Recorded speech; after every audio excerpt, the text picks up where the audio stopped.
Hey there guys, welcome back to my channel. We have another video in our resolution rundown series. I'm really excited that you're back with me for this series and I hope you're enjoying it. Today it's all about getting closer with Jesus and just growing in your relationship with him, and I'm so excited to share this with you. So if you're interested, just keep on watching.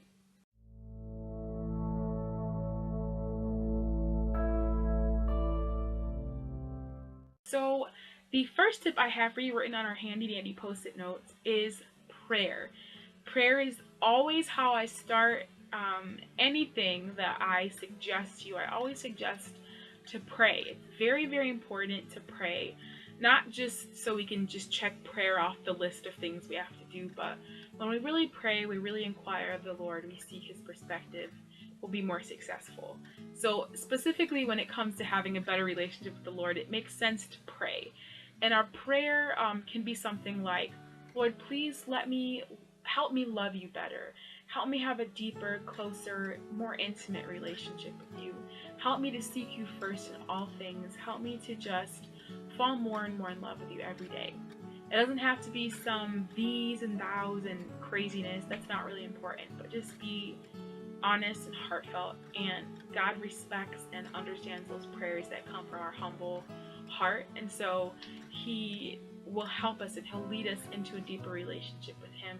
So that's really, really important, and he'll also help us take the next steps in growing that relationship with him, which is actually what I've been doing. It's one of my goals or resolutions for this year. So the second tip I have for you is to create a time and place or space to be alone with God. Now this is very, very important. I would definitely suggest earlier in your day. I wouldn't wait till late at night, because it's a lot easier to just be like, you know what, I'm too tired, or I have other things. You can always find other things that kind of fill in that time, but it can even be your lunch break as well. But in the morning, if you can wake up just an extra 30 or 45 minutes earlier and just get up, and just, if you need your coffee, then have your coffee, but get your Bible, get your devotions, or get some music, worship the Lord. Just create that time and space where he can meet with you and you can meet with him uninterrupted. A space where, if you're married or if you have children or what have you and they're a little bit older, I know it's harder if you have a newborn, but you let your family know, like, you know, I'm being with the Lord this time. You don't have to brag like, hey, this is my alone time with the Lord, I'm spending 4 hours with him.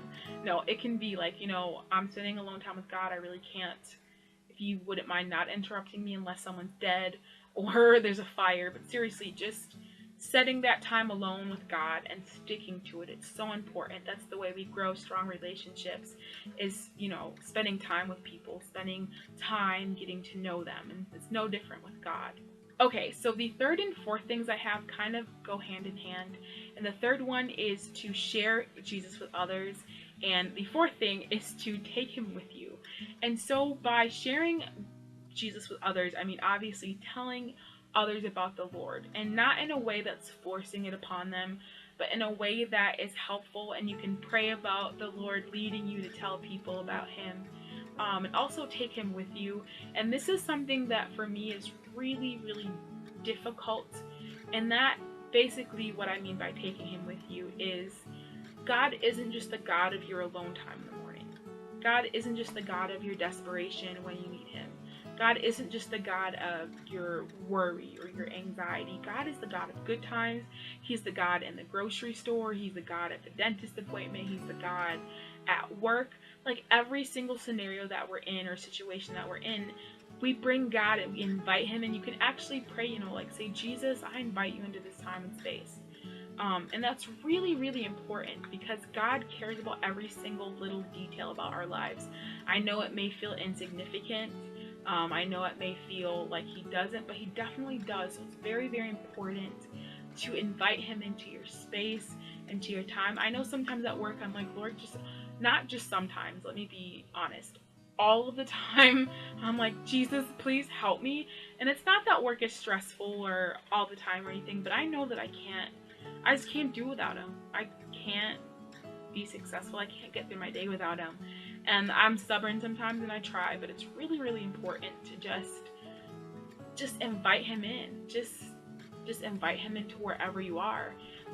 And things may not turn around the way you want them to, but I'd rather be miserable with the Lord than happy without him. So those are my tips and tricks, or not really tricks, but those are my tips for you to grow your relationship stronger with the Lord this 2017. I hope they were helpful. I did feel that I rambled a bit, but hopefully you kind of understand where I'm going and the direction I am prompting you to take. And I love doing these videos for you guys. Let me know in the comments below if you found this helpful, or if you have any other resolutions that you would like me to provide tips or advice for. And don't forget to comment and subscribe, and I'll see you guys next video.